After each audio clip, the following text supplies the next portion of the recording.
ये बहुत पुरानी कहानी है। राजा महाराजाओं के जमाने की है। एक सम्राट का छोटा बेटा बड़ा उपद्रवी था। सम्राट की कोई बात ना सुनता, बहुत शैतानी करता और वो सम्राट बड़ा ही क्रोधी था। एक दिन अपने बेटे की शैतानियों से तंग आकर उसने अपने बेटे को घर से निकाल दिया। सम्राट के मंत्री उसे कहीं दूर छोड़कर आ गए। उस वक्त सम्राट का बेटा मात्र 8 साल का था। अब उस बच्चे के लिए बड़ी मुश्किल हो गई। अब राजा का बेटा अगर राजा ना रह जाए तो उसे और कोई कला तो आती ही नहीं है सिवाय भीख मांगने के। वो उतनी छोटी सी उम्र में भीख मांगने लगा और करता भी क्या, छोटा बच्चा था वो। धीरे धीरे समय अपनी रफ्तार के साथ चलता रहा और बहुत वर्ष बीत जाने के बाद उसे स्मरण ही ना रहा कि वो कभी राजकुमार हुआ करता था और महलों में सुख सुविधाओं में रहा करता था। याद रखना भी दुखदाई था, इस बात को भूल जाना ही अच्छा था, वरना दर दर की ठोकरें खाना, गिड़गिड़ाना, भीख मांगना, लोगों की दुत्कार सहना, ये सब उस बच्चे के लिए सहना बहुत मुश्किल हो जाता अगर वो ये याद रखता कि मैं राजकुमार हूँ। हमारे मन की एक खूबी होती है, वो हमारी स्मृतियों को बदलता रहता है। जीवन की परिस्थितियों के मुताबिक परिवर्तन होता रहता है। जो लोग अपनी स्मृतियों से जुड़े होते हैं वो जीवन में कभी आगे नहीं बढ़ पाते, क्योंकि उनकी स्मृतियां उन्हें पीछे खींच कर ले आती हैं। धीरे धीरे काफी समय बीत गया और सम्राट का वो बेटा अब बड़ा हो चुका था। दूसरी तरफ उसका पिता यानी कि सम्राट अब बूढ़ा हो गया था। कोई 75 साल की उसकी उम्र हो गई थी। बेटे की उम्र भी अब 50 साल के करीब हो गई थी। संयोग ऐसा हुआ कि भटकते भटकते एक दिन सम्राट का बेटा अपने ही महल के सामने से गुजरा। उसे तो पता भी नहीं था, याद भी नहीं था कि ये उसका ही महल है, लेकिन बूढ़े बाप ने खिड़की से देखा और पहचान लिया। अपने मंत्रियों और दरबारियों को साथ लेकर उसके पीछे भागा कि इसे पकड़ो, ये भिखारी, ये तो मेरा बेटा है। वृद्धावस्था में बाप का क्रोध भी समाप्त हो चुका था। युवावस्था में ताकत होती है, जवानी की शक्ति होती है, भयंकर क्रोध होता है, लेकिन वृद्धावस्था में खून ठंडा पड़ चुका था। पुत्र के प्रति वो नाराजगी जा चुकी थी और वो उसका इकलौता बेटा भी था, इस राज्य का उत्तराधिकारी था और बाप अब बूढ़ा हो चुका था। मरने के दिन करीब आ गए थे। उसने अपने बेटे को बहुत ढूंढा था, लेकिन वो कहीं पर भी मिला नहीं था। संयोग की बात थी कि वो महल के सामने से भीख मांगते हुए निकल रहा था। सम्राट उसके पीछे अपने दरबारियों के साथ भागा, लेकिन ये देखकर वो भिखारी डर गया। बहुत जोर से भागा, सारी जिंदगी में इतनी तेजी से कभी नहीं भागा होगा। उसे लगा कि पता नहीं क्या मुसीबत हो गई, शायद महल के सामने भीख मांगना कोई बहुत बड़ा गुनाह है, इसीलिए ये मुझे पकड़कर मुझे सजा देने की कोशिश कर रहे हैं। क्या पता यहाँ का कानून ऐसा ही हो। बेचारा जान बचाकर भागा और ये लोग उसको पकड़ नहीं पाए। उस सम्राट के मुख्यमंत्री ने कहा कि महाराज, शायद उसको स्मरण नहीं है कि आप उसके पिता हैं और वो आपका पुत्र है। वो समझ रहा है कि हम उसको सजा देंगे, इसीलिए वो भाग गया। इसका मतलब उसे बिल्कुल नहीं पता। अब कुछ उपाय करना होगा। उसे कैसे बताएं कि वो राजपुत्र है, इस राज्य का अधिकारी है। सम्राट तो ये सुनकर रोने लगा और कहा कि कहीं से भी मेरे बेटे को मेरे लिए वापस लेकर आओ। मंत्रियों ने कहा कि महाराज, आप धीरज रखना, आप एकदम से उसको नहीं बताना कि वो आपका बेटा है। हम लोग धीरे धीरे उसे फुसलाने की कोशिश करेंगे, क्योंकि इतनी बड़ी बात है, वो यकीन नहीं कर पाएगा।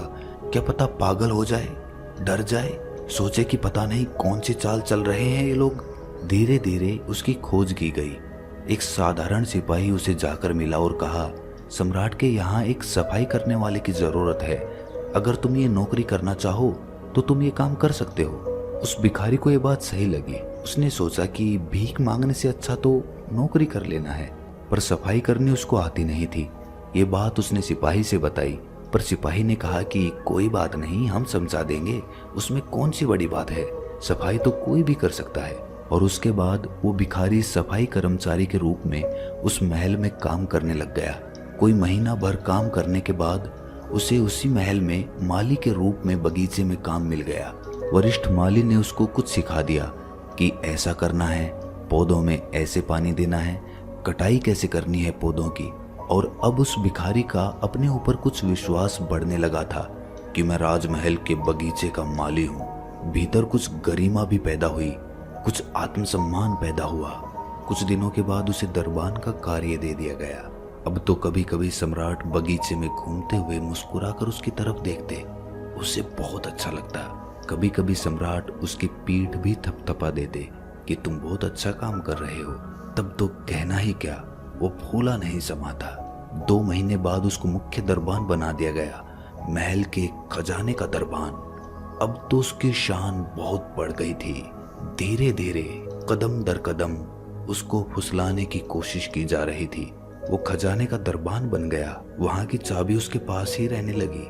अब अपनी ही नजरों में उसे लगा कि मेरी कुछ योग्यता तो है, कुछ तो है मुझ में, जो मुझे इस खजाने का खजांची बना दिया गया है। फिर एक दिन उसे मंत्रिमंडल में शामिल कर लिया गया। अब तो कहना ही क्या, वो राजा के सलाहकारों में से एक हो गया था। उसे अपनी किस्मत पर भरोसा ही नहीं आता था। और एक दिन प्रधानमंत्री ने कहा कि मैं बहुत बूढ़ा हो गया हूँ, मेरी उम्र हो गई है और हिंदू धर्म की प्रथा के अनुसार अब मैं ये पद छोड़ना चाहता हूँ और संन्यास्त होना चाहता हूँ, और मैं अपनी जगह इस योग्य उम्मीदवार को प्रधानमंत्री बनाने की सिफारिश करता हूँ। सम्राट ने मंजूरी दे दी कि ऐसा ही किया जाए।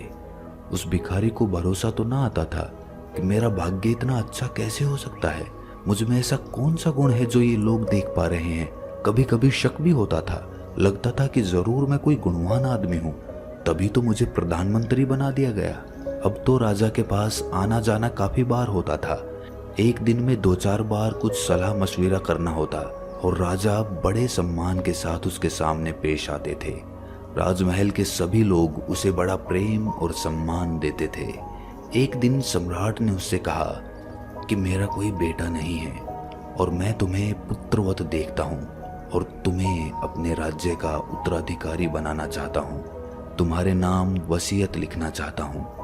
सोचो उस भूतपूर्व भिखारी पर क्या गुजरी होगी, कहाँ 2-2 पैसे के लिए, सूखी रोटी के लिए भीख मांगता फिरता था और आज सम्राट बनने का मौका मिल गया था।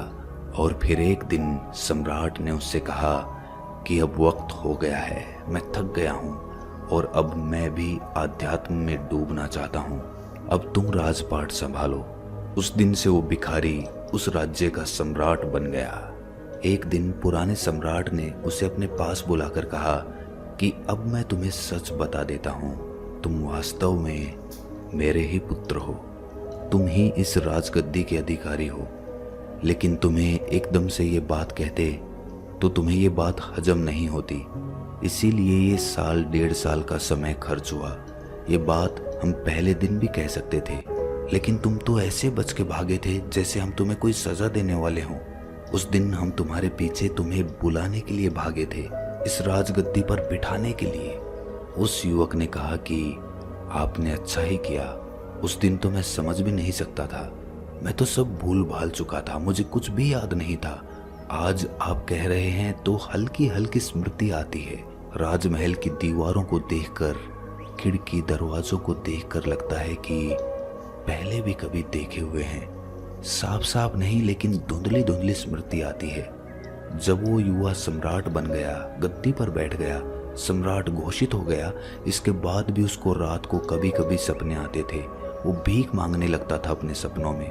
लंबे समय तक, कोई 4-5 दशक उसी भांति उसने जीवन जिया था। दिन में तो सम्राट हो जाता, रात में फिर सपनों में भिखारी हो जाता। डरावने सपने आते कि कहीं भीख मांग रहा है और किसी ने उसे धक्का मारकर वहां से हटा दिया, दुत्कार दिया, अपमानजनक शब्द कह दिए।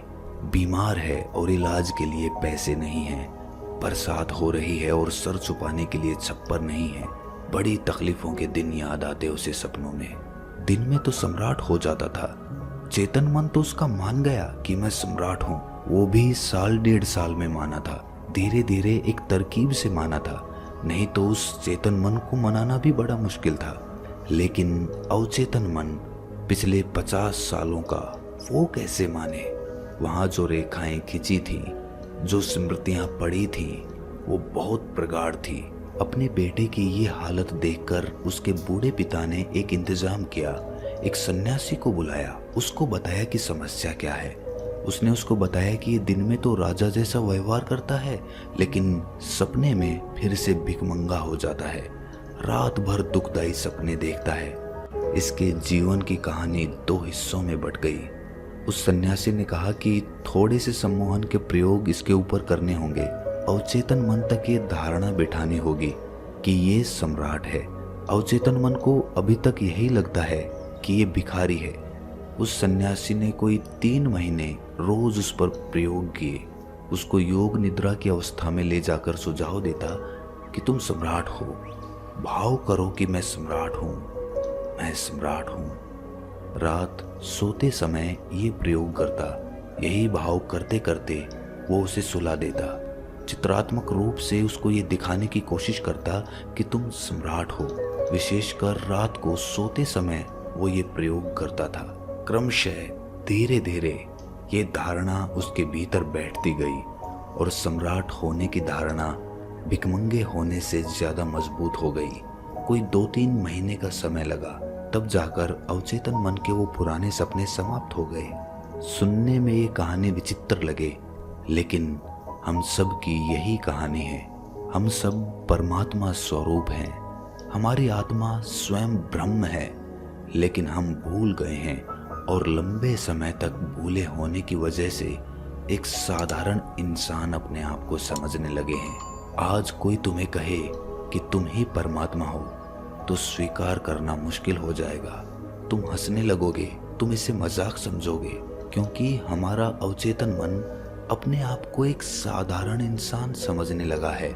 हमारा चेतन मन तो जानता है कि कण कण में परमात्मा बसता है, हर आत्मा ब्रह्म स्वरूप है, लेकिन फिर भी कोई हमें कहे कि तुम परमात्मा हो तो ये हमें मजाक लगता है। क्यों?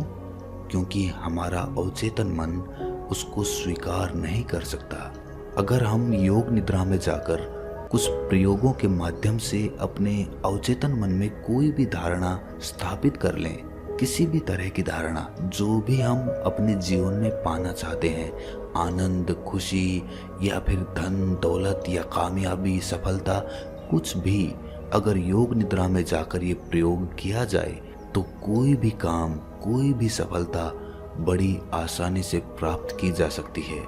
बिस्तर में जाने के बाद और सोने से पहले जब हम आधी निद्रा में होते हैं, जब हमारा दिमाग बड़ी ही आसानी के साथ सम्मोहित किया जा सकता है, उस वक्त अगर हम अपने दिमाग में ये मंत्र दोहराते रहें कि जो मैं करना चाहता हूँ वो मुझे करना है, या जो भी हम हासिल करना चाहते हैं उसे मंत्र की भांति उस सम्मोहन वाली मनोदशा में हम दोहराते चले जाएं, तो कुछ हफ्तों के प्रयोग के बाद ही हमारा जीवन एकदम से परिवर्तित हो जाएगा। आप इस प्रयोग को जरूर आजमाएं, और अगर अवचेतन मन के बारे में आपको और भी जानकारी लेनी है तो कमेंट सेक्शन में कमेंट्स करके ज़रूर बताएं। अगर आप चाहेंगे तो आगे भी हम अवचेतन मन के प्रयोगों पर अपनी वीडियोस बनाते रहेंगे, क्योंकि हम ऐसी ज्ञानवर्धक कहानियाँ आपके लिए लाते रहते। अगर आपको वीडियो अच्छी लगी है तो लाइक करें, चैनल को सब्सक्राइब करें। Thank you for watching. मिलते हैं फिर एक नई वीडियो के साथ।